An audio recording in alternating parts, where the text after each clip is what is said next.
Good morning. This is Chris Robinson, Robinson Ag Marketing, with today's pre-opening grain and livestock comments for Wednesday, September 24th, 2025.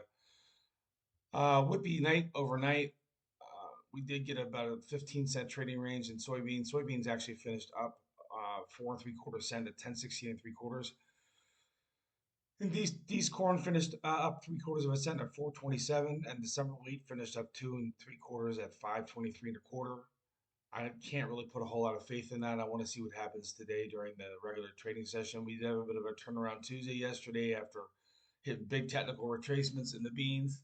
Um, the pressure of the beans continue to be, big crop up here, no weather issues up here, but more importantly, the sales to China by Argentina. They're up to 24 cargoes according to best estimates. So that's 1.3 to 1.56 million metric tons, um, roughly worth um, 2 billion. And the goal down there for the government was to get 7 billion. Really, what they're trying to do is get U.S. dollars. That's the long and short of it.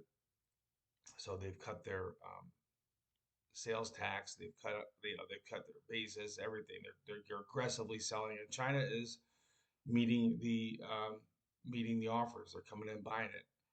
Um, it's anywhere from 42 to 43 metric tons per dollar. 42 to $43 per metric tons cheaper than U.S. Gulf soybeans. So that is really what's going on. The pressure in our soybeans continue. Looks like they're going to supply all of China's demand through the end of the year. And again, this is all part and parcel. At the end of the day, China does need beans, and Argentina needs the U.S. dollar, and we're sitting here with a crop that's coming in that's going to be, no matter how you cut it, it's going to be a big crop. So obviously disappointing. It's nice to see us sitting at 10.16 3/4 this morning. Everybody's concerned if $10 holds or not. We will have to see. I just think it was overnight. Um, you know, Would-be trade. I don't put a lot of faith in the overnight trade. I never really have for the last 15 years or 20 years since we started doing it. Um, I'm concerned about where we settle today, and also where we settle on Friday. The Friday settlements, Mondays and Fridays really matter.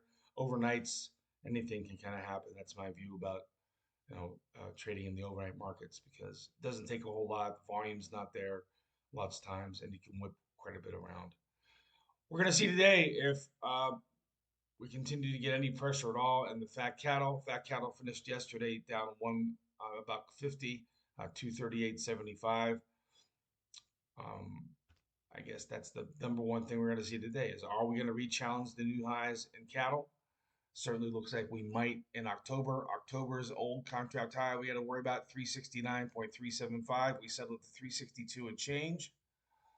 If you look at the cattle market, it's come so far.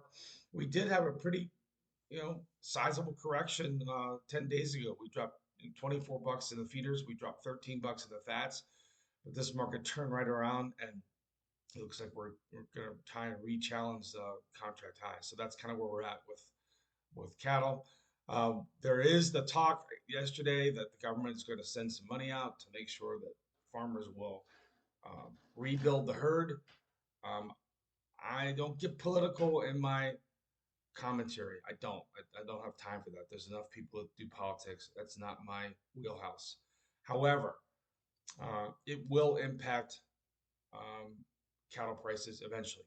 There's never been any business or any problem that the government got into that didn't somehow change the pricing at the end of the day. So if this does come through and this is their solution to rebuild the herd, um, it's going to be like it's going to have longer term consequences than a lot of us currently don't see. I'll just leave it at that. And it's something that we're going to have to deal with. It's like dealing with the weather. Now we're going to deal with this new strategy if they're going to pay farmers to retain heifers and rebuild the herd. Um, Still continue to, the borders closed. We still continue to be worried about screwworm getting into the United States.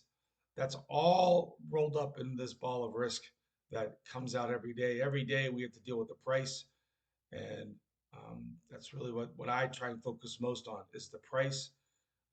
I leave the big opinions and uh, the big prognostications to everybody else. What I want to do with my farmers and producers is defend rallies, keep in a good position so that you can sell grain or sell your livestock when you want to. That's all I focus on. So we'll see what happens today. If you're looking for help, give me a call 312-638-8868. I am having a webinar today for those of you that are interested. Um, give me a call.